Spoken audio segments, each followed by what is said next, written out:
Holy crap!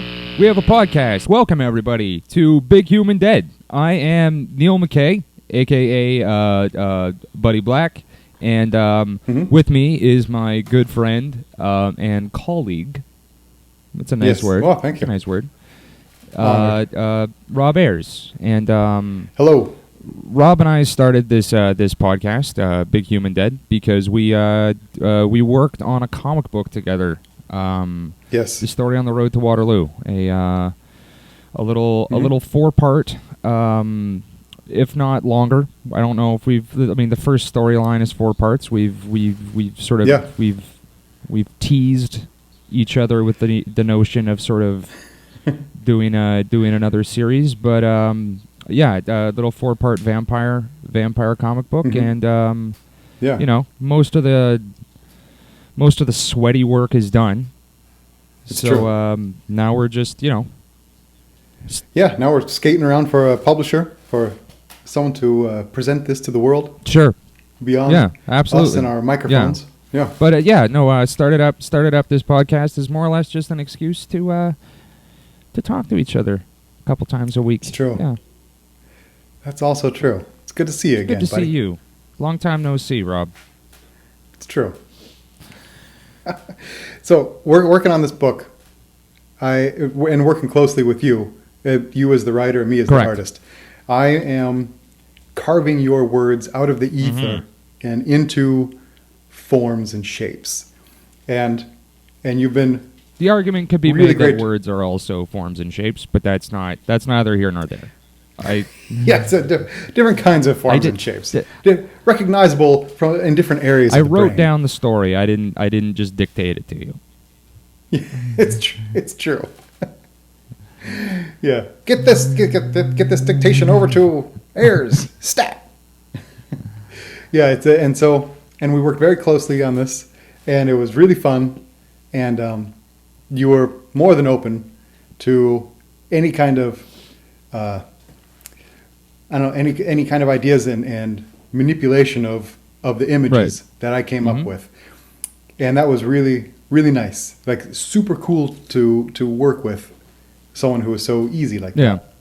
But I still had these questions that I actually haven't asked you before. Okay. And they're all vampire genre related questions. That'll be fun.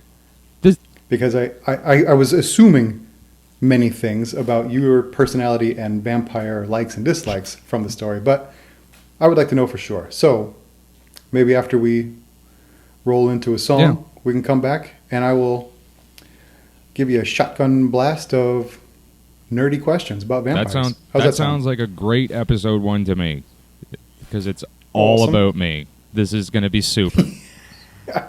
For now, until we flip the script. So for those of you that don't know, I write music and perform under the stage name Buddy Black, and the Story on the Road to Waterloo actually started out as an EP.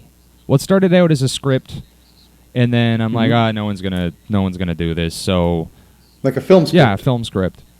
And then and I was like, this movie, I'm not, I can't make this movie with, on my own with no money, whatever. So I turned it into a record. And so this is track 1. This is sort of like the theme song, so to speak, from the Story on the Road to Waterloo by this is a bitchin' song. By Buddy Black. Song. All right. Here's the best and last I got. I'm gonna give it one more shot. I'm gonna try to save my soul, 'cause I can't do this anymore. The story that we heard on the road to Waterloo, the one about the necrophile who stumbled on a cure. It probably ain't, but what if, baby, what if it is true? Would you come with me? Would you come with me? We spent last winter underground, lived on tunnel rats we found. I'm gonna try to save my soul, 'cause I can't do this anymore. The story that we heard on the road to Waterloo, the one about the necrophile who stumbled on a cure. It probably ain't, but what if, baby, what if it is true? Would you come with me? Would you come with me? Oh.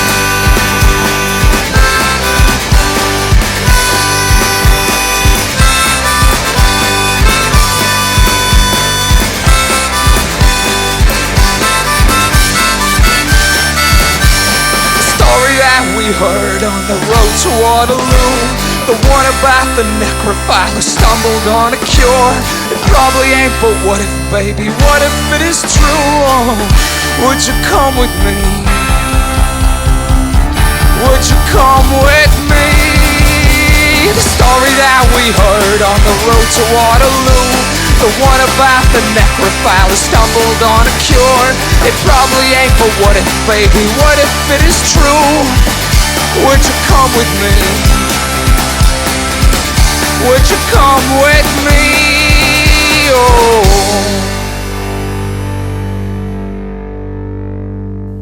Wowie zowie. That was a good song. That was top of the pops, in my opinion. You. So, Buddy Black, big shit around Toronto. Don't, no. Absolutely not. Anyways. All right, so I'm just going to go right into it. All right. No foreplay or preamble at all. Like we had enough of that. That's the way I like it. Okay. Let's go and dry. Yes. First is just the big one. Okay. Just a big one for you to ramble on about what are the big influences for you, especially in regards to Story on the Road to Waterloo. What vampire influences were the ones that served as, I don't know, mile markers? You know, like when you're writing this, what's in your head for vampires? Something that's always kind of really pissed me off about vampires is that, like, I understand that there's the whole kind of romantic kind of aspect of it. You know, you're sexy and have superpowers and you're going to live forever, kind of all of that. Yeah. But I think over the last, maybe like 15, 20 years, vampires have sort of evolved into this, like they're almost superheroes now. Like there's actually no downside of being a vampire, which, like when you actually really think about it, like from even just like an economic standpoint, like being a vampire would be terrible. Because like unless you invested properly, with all of your, because like you're not making that much money. Like you can't keep a job. Right. Your only benefit is that you can make a little bit of money for a really long time. Yeah. Like how many vampires invested in like the Zeppelin or Betamax machines. This is gonna be my big ticket. Like unless you already have a castle, like I can't see being a vampire actually being that great. So like.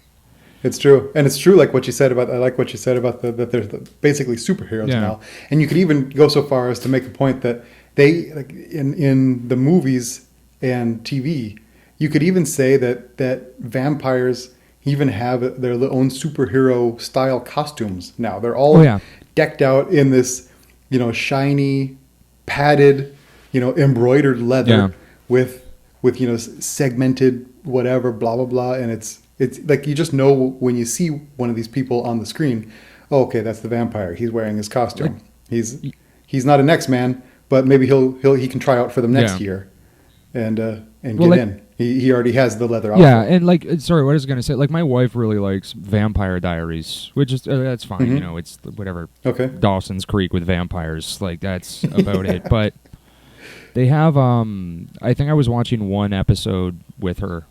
Like I can't stand the show, but I was watching one episode with her, and I'm like, hang on a sec, I thought that dude was a vampire. It's like, yeah. It's like, well, why is he outside in the day? It's like, oh, yeah, he has a magic ring. Like, what? Magic ring. Like, are you telling me Come that, on. like the one big thing that Yeah. that's actually making it bad, like the one the one big drawback from being a vampire, has just been completely just thrown away on account of a magic ring. It's like that doesn't. Yeah, that's it's not. magic That's not rings. fair. That doesn't seem. magic That ring. doesn't seem right to me. Oh my goodness, So magic yeah, ring. no, I mean, like, I wasn't. So you're kind of a traditionalist. Yeah, I think something Okay. I tried to do in the story is I tried to make all of those terrible sort of folktale legends and all of that stuff like super true. I wanted to be. I wanted to make being a vampire a very bad thing. You know, like you Right. don't want to be. You're a monster. Like is essentially. Yeah, fair enough. yeah. I mean, that's even kind of going back to Bram Stoker's original book, and also even the folk tales that were in various cultures that have been related to being vampire folk tales. Like these are not stories about the superhuman being you want to be. Right. These are stories about a tortured, awful person who, regardless of how tragic regardless of how tragic the road was that brought them to this place, they are now the bad person. Yeah, it's an And affliction. they suffer. It's a curse. Like it Yeah, has to be a curse. exactly. And that's kind of Yeah. I They have all this power, but they have no life. yeah. You know? And they're super vulnerable to all sorts of different little things. Like, I guess the two things that I actually like I really drew from. Like I liked the aesthetic of Near Dark. Well, it's the best. It's easily the best vampire movie. Period. Like Agreed. no question. Yeah. We cemented a bit of our camaraderie as soon as we both I think it was in our first conversation we had it with each other, like, oh, so what vampire movies do you like? Near Dark. Yeah. And that was it. My buddy who helped produce the story on the road to Waterloo, all I said to him was like, just watch Near Dark. Like seriously, just watch Near Dark 3 times, and then you'll have an idea as to where I'm coming from on this. It's just got an awesome vibe. It's a vampire story that takes place in the country. As opposed to like this cool, sexy city. It's like, we're in a van. Yeah. It's a great movie. It's so good. It's the best. Kathleen, is it Kathleen or Catherine? Kathleen Bigelow? Catherine Bigelow. Yeah. What a weird career she's had, man. No kidding. I mean, Point Break, Near Dark. And The Hurt Locker. Yeah, right? Now she's kicking out awards and how do you go from... when she's like loading up her mantle with a lot of gold today. And I personally, like, these movies that she's making now are obviously they're good. But in my opinion, like, Near Dark, that should have gotten it. Like, that should have taken the Oscars by storm. Such a good freaking movie. Such an amazing movie. If you haven't seen it, what is wrong with you? It's such a good movie. It's so good. And the other thing that, like, really the only other thing that I really looked into and actually, incorporated themes and elements and all of that into the story was like traditional vampire folklore. Yeah. Okay. Anything else besides Bram Stoker's book, or was that like the? Oh no! Like this is going like back to like all the mythology. Yeah, all the mythology. Like something that I learned, that something that I sort of, that I don't want to say taught you, but something that you learned from reading my book was that. And this is a funny story, and this is a story I like to tell people that whatever think they know a bunch about vampires. So I guess, you would, like, if you lived in whatever, like in a cabin in Transylvania or Eastern Europe or whatever, you would do 2 things before you went to bed every night. Like, in addition Mhm. to the garlic you had hanging in your windows and, like, the crucifix on the door and all of that, the two things that you would do is that you would take poppy seeds Hmm. and scatter them outside your front door. Right. And then you... For when the bagel man comes, he can. Yeah, He's when the prepared. bagel man inevitably drops his bagels. Yes. Okay. Go on with your lesson. Sorry. I keep on having to remember. I can't just mime things. Yes. This is awful. No, But it was so good. yeah, so you would scatter poppy seeds outside your front door, and then you would hang a net outside your Mhm. front door, and then you go to bed. You wouldn't have a problem. And the idea is that if a vampire, because a vampire was going to come to your home, but like Of if a course, why vampire wouldn't he? came to your home to Mhm. murder you, he'd see all Yeah. the poppy seeds and he'd be like, "Oh my goodness!" and he'd have to count all of them. Yeah. And if for Because they're obsessive they're compulsive, like pure yeah, for sure. they would, yeah. So like in addition to whatever sunlight and running water and crucifixes and all of that stuff, vampires by nature are terrifying obsessive compulsives. Yeah, I thought this was super Yeah. interesting, and like in Bram Stoker's book, I think it's alluded to, or it's not a huge point by any means, if it's in there at all. Maybe it's just maybe I'm just cognitively rewriting the mythology of the memory I have in Right. the book. But when I read this, I checked it out online, and it's really like there's a lot about this. There's not a lot, but it's there. Yeah. It's pretty cool. So That they worked this into like of all the weaknesses you can have, this one seems the most frustrating. well, and it's not even that, but just even well, I mean, sorry, yes, it is absolutely frustrating. But the thing that I found so fascinating about it is like all of these things come from like a pretty, like they have to come from somewhere. Like it's Yeah. not just some jack off being Right. like, oh, and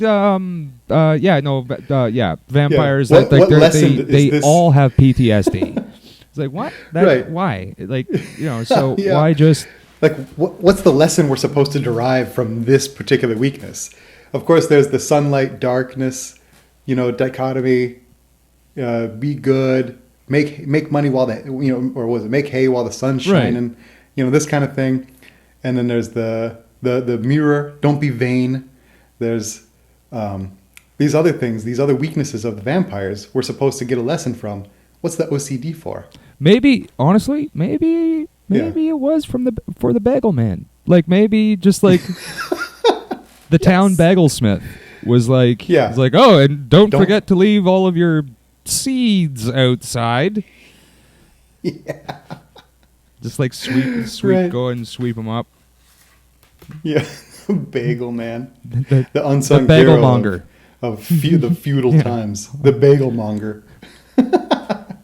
But yeah, so Yeah. as sorry, and then the net would be if for some reason they got through the seeds, they had to like untie Yeah. all of the knots in the net, and then by that time the sun Right. would come up and they would die.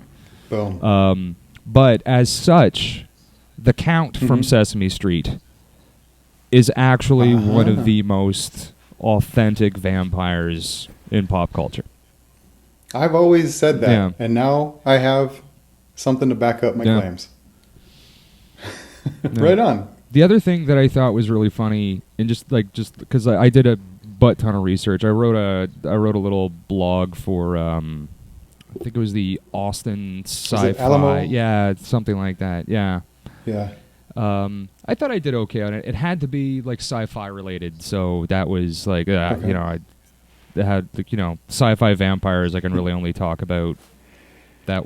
That's a dry well, in my opinion, to be honest. As far as movies go, I know that there's a lot of metaphorical and analogy, analogic. What's the you're the active you're a brave verb man of for analogy? going for that one. I don't know. Allegor? Analgesic. Yeah, analgesiastic, I think is what you're trying to. I know.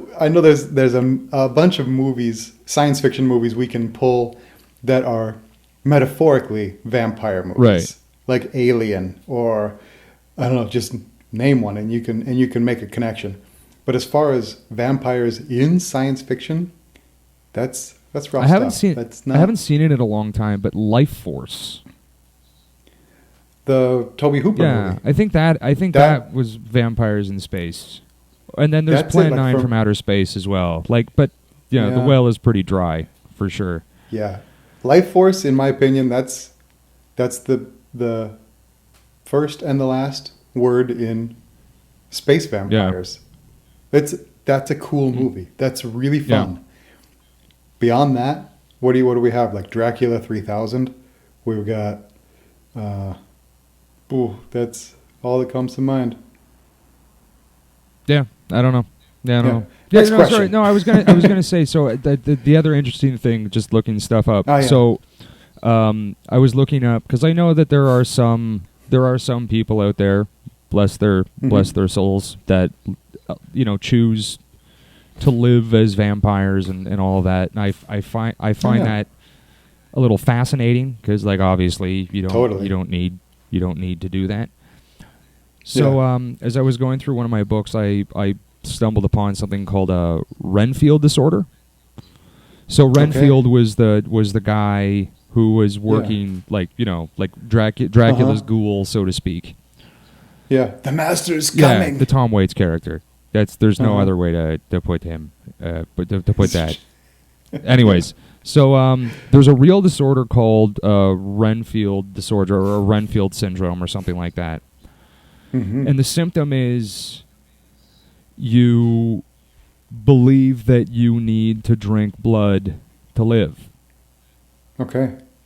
Like that's messed up. Yeah. But so as I went from that and I took it on to the Google to read more about it, I came across like a WebMD thing. And it's like, what does WebMD have to say about this? It's funny. It's like, it's these questions, you type it in, and it's like, do I have lupus? Do I have this? Like, how can I tell if I have, athlete's foot? So it's like, I looked up Renfield syndrome. It's like, how can I tell that I have Renfield syndrome? And like, they were trying to make a meal out of it, but like, really, it's like, it's like the symptoms of being on fire. Like, okay. Am I on fire? Yeah. Are you on fire? Yes. Am I on fire? Am I on fire? Yeah, here we go.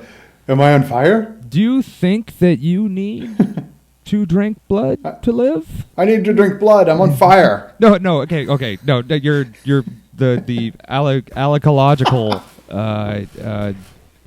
Anyways, no. It's so.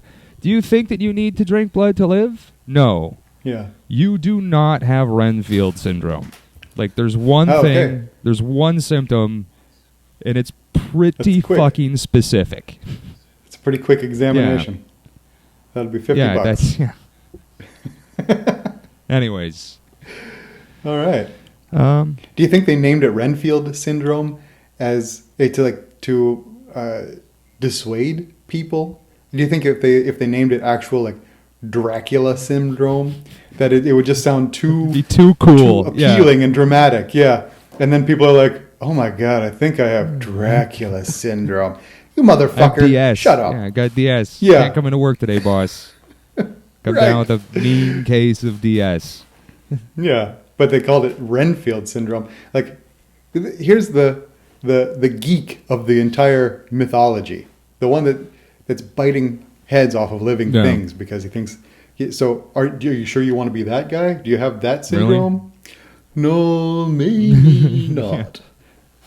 So, nothing against the people that are drinking blood. I have quite a bit against the people that I feel like they already have enough against them without me piling it on. Like, something obviously happened in their sordid history and I hope everything's okay now. It seems like they're working through it with this vampiric lifestyle, and I hope things turn out for them, because obviously something happened that they needed to escape into, or bring this fantastic fantasy out of pop culture and into the real world. If you want to grow your fingernails and wear, cat contact lenses and wear your velveteen trench coat like 365 days a year, go for it. Like, I don't care. Like, I don't do it, but I love seeing it. Actually, you're not going to be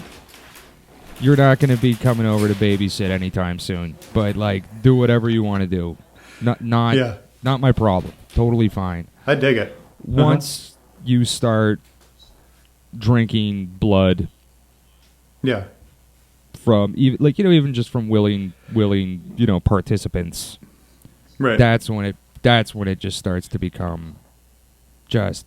I was reading a thing a couple of days ago, and I guess there was a quote unquote vampire couple who were living together, who responded, put an ad up on Craigslist looking for a ghoul. Basically, it was like free rent, all of this stuff. Like, all you needed to do was just like look after them during the day. Yeah, like it was this weird role play sort of a thing, I guess, and the guy did it. And I love it. I think a couple of months passed, and then one of the guys decided that he needed blood and he couldn't get any, so he killed the guy. Okay, that's a bummer. Yeah, like that's what I mean. I think these people are a little broken, and it's a bummer that someone got hurt. Like, that's a drag. Yeah. That's a real bummer. As much as I love horror, in the real world, no one needs to get hurt for any kind of any kind of psychosis or neurosis or playtime. Yeah. But yeah, I feel like the people who feel like they're real vampires and blood play and all this kind of stuff. On one hand, I kind of like that they're out there. I like it. It's an anthropological mystery that I really enjoy hearing about. On the other hand, I hope things are getting better all the time. And with that, let's go to another track here. Let's go to another. Yes. Just, while it's me day. Yeah. First episode is the me episode. That's okay. I'm totally fine with that. Let's have it. So this is actually the second track. This is Emily. This is about the heroine of the story. That's the second track. Second track from the EP. That's correct. All right. So this is Emily. Hope you guys like it.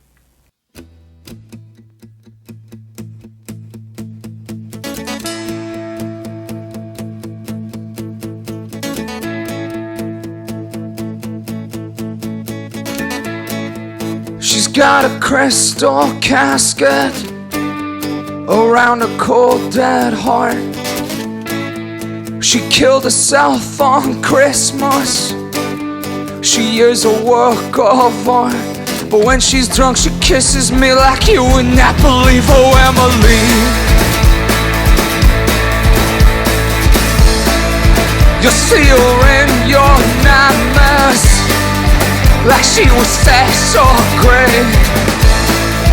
And when you buy her company, oh, there'll be hell to pay. But you can't count to 20 before she gets up off her knees. Oh, Emily, she's got a fish named Alexander.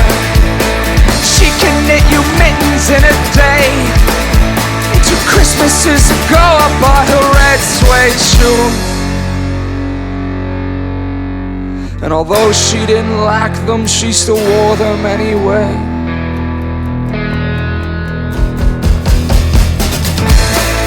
She's got a crystal casket around a cold dead heart. She killed herself on Christmas. She is a work of art. And when she's drunk she kisses me like you would not believe. Oh, Emily,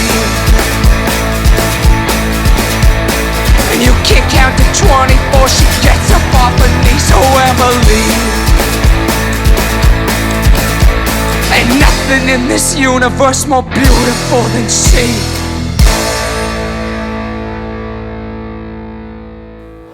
And we're back. There we right. go.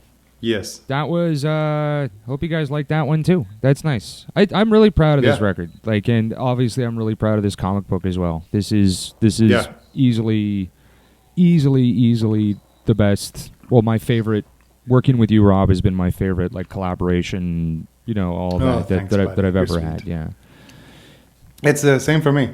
This album, I really like this album too. I played it. I built a whole playlist while I was drawing the book. And obviously there was this album on the playlist. And yeah, I listened to this album a lot. And it's kind of weird in that, not the album, but the thing, like, I know, I first knew you as the musician, Right. Buddy Black. And like the very first thing that we did together was I made an album cover. That's for correct, you, yes. That you commissioned me to do it as an artist. And so there was that. And then you had a couple more albums. All of them, they're available on Bandcamp. That's correct, yes. Go to Bandcamp, Buddy Black, and you'll see one of the album cover I did for Witch Finger.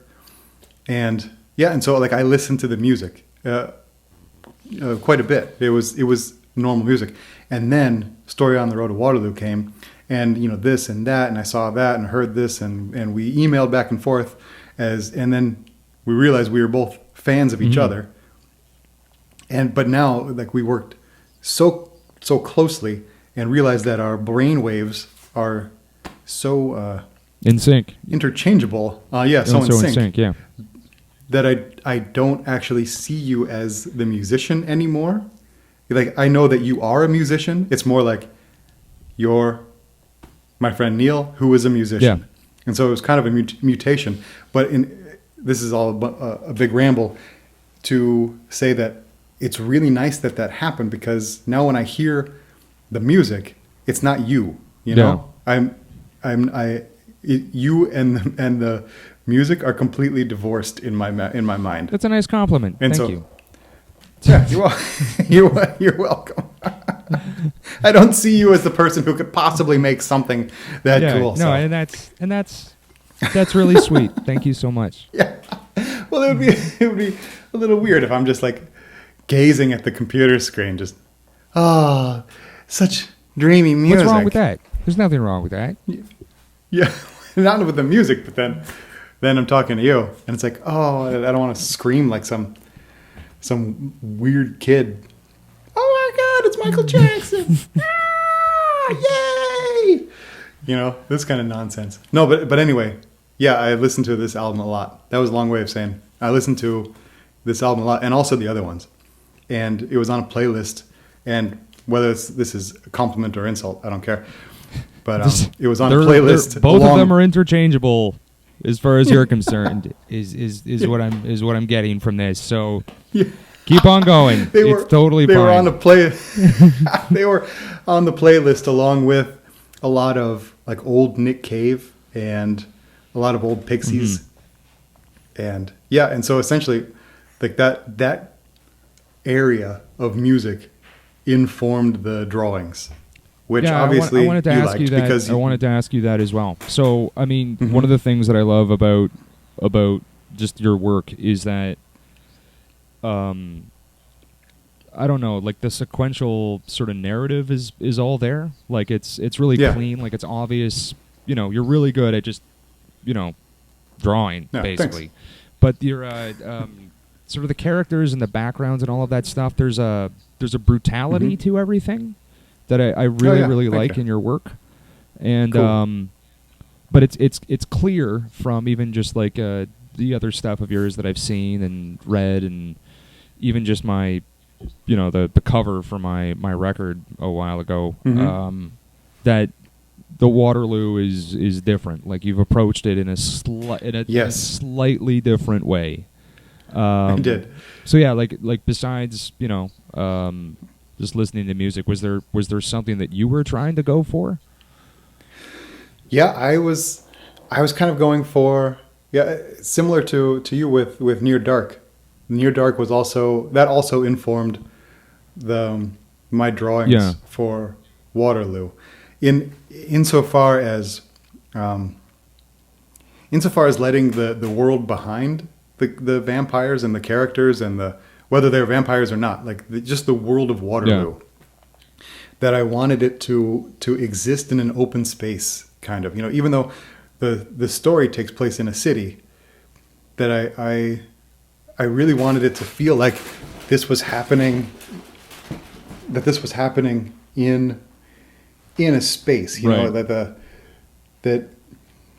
in a lot of the stuff that I'd done before, that usually I'll make the buildings and the background, the landscape. I'll try to make that. I don't know how to say it.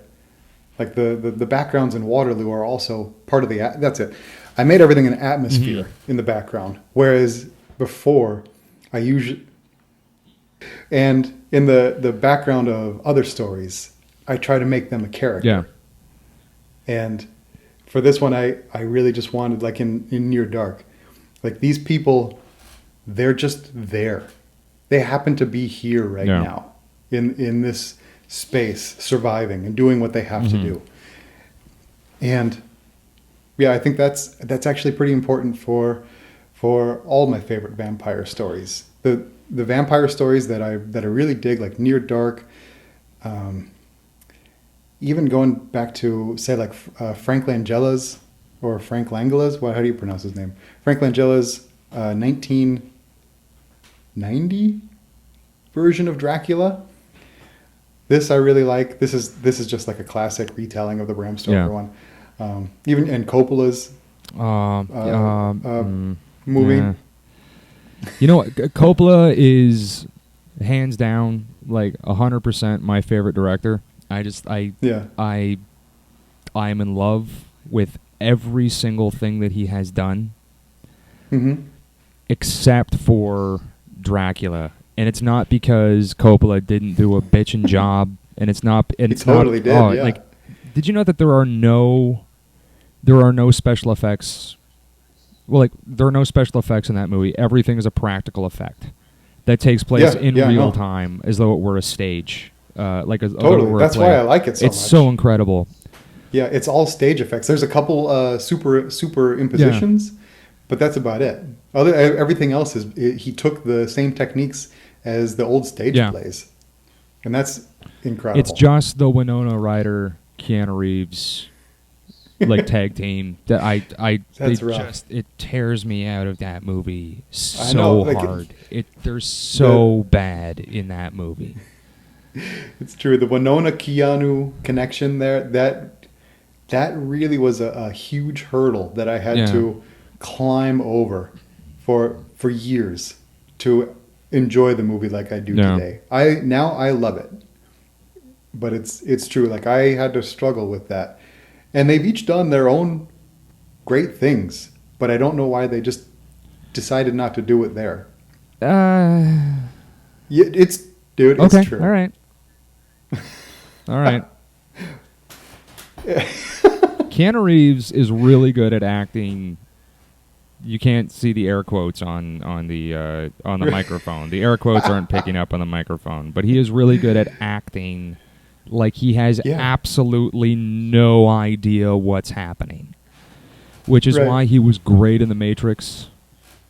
Like his whole character has no idea what's happening, and it's perfect. It's perfect. Kind of outside of The Matrix, like I just don't know. Not even like My Own Private Idaho or something. No. Okay. All right. So it's not that he was bad. Vampires, it's just anyone could have done a better job. Okay.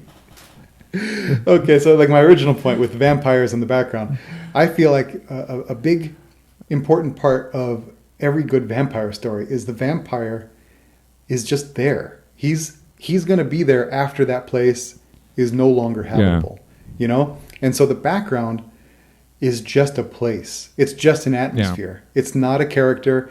It's not even that important because the vampire was here usually long before the town was Sure. there, if it takes place in America Yeah. or Canada or one of these young countries.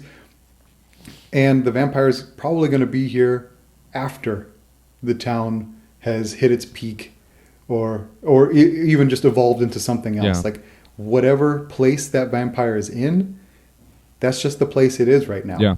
And it's gonna be different, and it's gonna change, and he's still gonna be around. Yeah. So the place doesn't actually matter so much. And I kind of wanted that to show up in the book as well, like in Near Dark. The place, it matters only because they're Yeah. there right Yeah. then. And that's how I wanted Waterloo to feel. Like the city and where the characters go only matter because we're there now. Yeah. So yeah. And yeah, beyond that, the other influences were really, for this one, it was music. I didn't think of a lot of visual influences for this, just because I wanted it to come right out of the Yeah. script, you know. And so it was really, like I said, like the music. It was all Buddy Black music. It was Nick Cave. It was the Pixies. I have a lot of Bauhaus in there, and the Gun Club. Yeah. I don't know if No, yeah. You introduced me Yeah. to the Gun Club. Thank you for doing that. Those Yeah. guys are incredible. Really, really awesome. There's Yeah. a lot of this like old 80s LA punk Yeah. that it's weird that the LA punk fits so perfectly into like a country vampire setting. Yeah. But for some reason, somehow in my head, like the Gun Club, the Flesh Eaters, X is perfect. Like all these LA punk bands just kind of slipped in there for me. And I would just listen to them endlessly while I was drawing. And that's a conversation for another time too, because I was talking to a buddy of mine a couple weeks ago. We were driving up the California coast in San Francisco, and we were talking about East Coast punk versus West Coast punk and all of that. And I think that it's an interesting conversation, because like you Totally. know, I feel like with a lot of West Coast punk anyways, it's like you're angry because you're bored and you have nothing to be angry about. Exactly. I think that's a good way to frame one- sort of a contemporary vampire in a sense. You know what I mean? Like, you know. Totally. That's a really good metaphor. It's a good, like you can describe a vampire's life kind of Yeah. like that. There's food. You can go to the beach. You can relax. You have time. You have all the time in Yeah. the world. And so you're just fighting against kind of yourself a little bit. I mean, but going back, like in the case of these guys, it was like with these vampires, I really, really wanted to make sure that this was not a cool. These were not No. super. This was not a superpower. Being a vampire is not a Right. thing. So yeah. Yeah. Anyways, so yeah, really excited about this book, and this may be sort of a dry first episode, but I feel like it was, we needed to, we needed to introduce ourselves properly. Totally. Do a little mutual masturbation and really show the people what gets us off. Yeah. Phrasing, I think. A little mutual masturbation and show the people what gets us off. I don't know. I am the artist of this duo. If you couldn't tell, Neil is the writer. He chooses the words and phrases carefully. I just kind of spill whatever ink comes across again, my mind. Phrasing. Oh yeah, sorry. All right, that's enough. That's Thank you for listening to Big Human Dead episode Yes. 1. Let us know about your vampire fetishes and fixes, likes and dislikes, and if you have any beef with what we rambled on about. I can't see how you possibly could. Like, I don't. Keanu Reeves is the True. best actor of all time. Darn it! Like, that's not going to happen. That's a little creative reinterpretation. I think in my I don't wish opinion. harm to Keanu Reeves. I'm just saying, No, like, he looks like a super sympathetic guy. he's you a know, really interesting dude. Honestly, like, Totally. I won't get into it right now, but there's, like, if you read his bio, like, he's had a pretty a pretty challenging life for sure. Really? Yeah. Okay, I just didn't check know it out. Like he cared after his ill sister for a really long time, and he lost a lot of friends while he was young. Like he was really good friends with what's it? River? Yeah, River Phoenix. That's his name. Yeah. And yeah, just he's a really interesting dude. I just don't want to see him in in any movie where he's not expected to drop kick somebody at a certain point. Yeah. Right. Like, Keanu, you can come to Vienna and hang out with me on this side of the mic. that's fine. I would love to meet the guy. Seriously.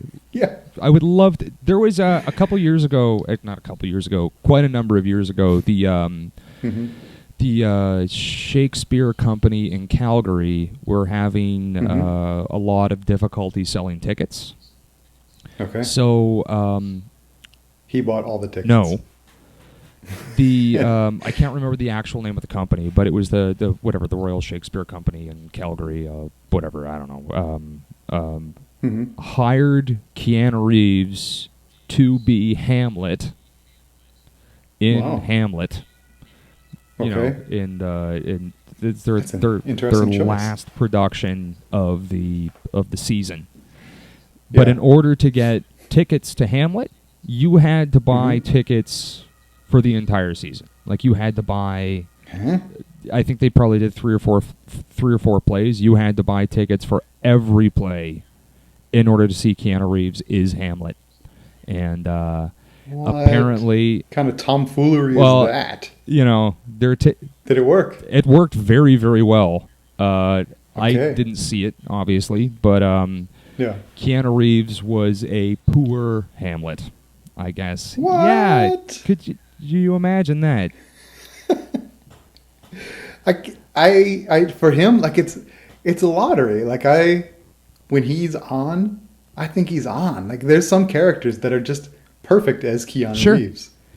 No, I completely agree. I completely agree.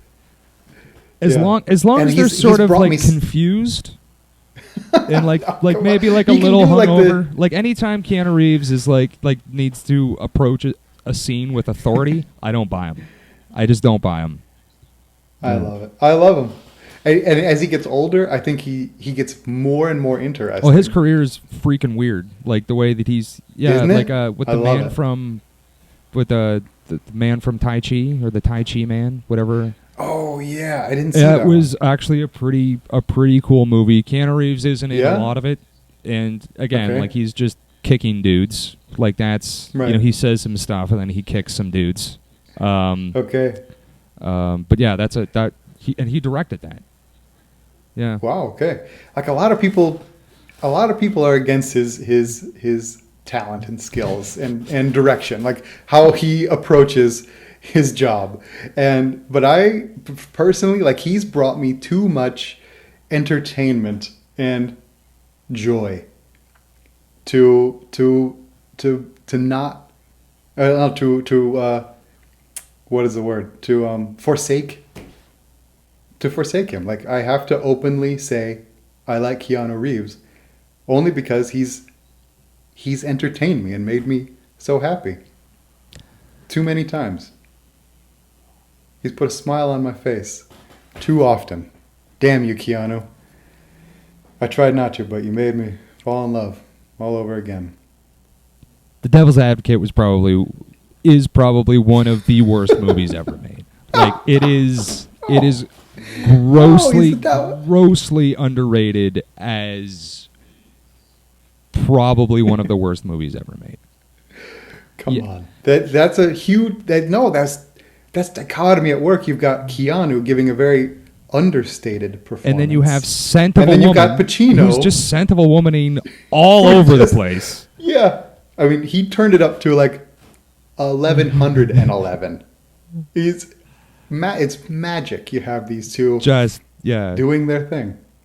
It's performance art. I feel like he's like a performance artist. I don't know if either of them. I don't think either of them were working on the same movie at that time. Like, I don't think either of them completely understood what they were doing there. Very strange. Actually, the one Keanu Reeves drama I really did like was what is it? Sweet November? Is that the one? Yeah, I think so. I think it's called that. Sweet November. I think we always got to do one of these an episode. It's true. From now on, we're just gonna screw up something. An episode. Yeah, brace yourselves, listener, because in almost every extended conversation that Neil and I have had about Sweet movies, November. which is There we go. pretty much all of Kick them. the shit out of that one. Sweet November. There's always a point in which one of us says a name or a movie title, and we are dubious at best if we're correct, and we go on for a few minutes until we check it out online. So just get used to that. That's going to be probably an installment or a drinking game for every episode. We collectively, Rob and I are sort of the what Keanu Reeves is to acting. Yeah. Rob and I are to just the trivia and general knowledge. That isn't to say that we're Right. bad. It's a roll of the dice. Is it confused or is it advanced? Right. Okay. Yeah. That's so you can any vampire stuff that you Yes. would that you would like we- that you would like to I thought hear we from. started We'd love to hear your thoughts on Yeah. on the state of modern vampires, or what you like to see in vampire movies and stories. Defend Anne Rice and defend Keanu Reeves and all Totally. those guys. Yeah. And let us know what kind of shit you guys are Yeah. into, guys and gals. We want to know, because this podcast, Big Human Dead, it's going to be around for a while. Just get used Yeah. to seeing these words pop up on your Yeah. screen. And you can email us at bighumandead@gmail.com. Gmail. Yeah, and you can hit us at Twitter on at Waterloo. We can screw up the name of a movie, but let's not screw up the email address. Yeah, we can even start a podcast, with hardcore vampire talk and end with 30 minutes of Keanu. And then I think the last film we talked about was Sweet November, which is excellent. Sweet November. It's a really Reasonable. good movie. I mean, perfectly Yeah. natural. A vampire podcast ending with Sweet Totally November. fine. Yeah. But you can follow us on Twitter at Waterloo GN, and Yep. in our description and all of that stuff, we have links to Rob's pages and everything, and you can check out some pages from the comic. I think everything's written. You're almost done issue 2, and then we're just gonna keep going from there. Yeah. Mm-hmm. Totally. Yeah, and the music links will be there Yeah, as for well sure. for Buddy Yeah. Black. And be sure to subscribe so we don't miss you next week. That'd be nice. And if you dig what you heard, tell a friend. Tell 2 friends. Yeah, tell 2 friends. All right. Good evening. All right, there we go. Good night. Good night, everybody.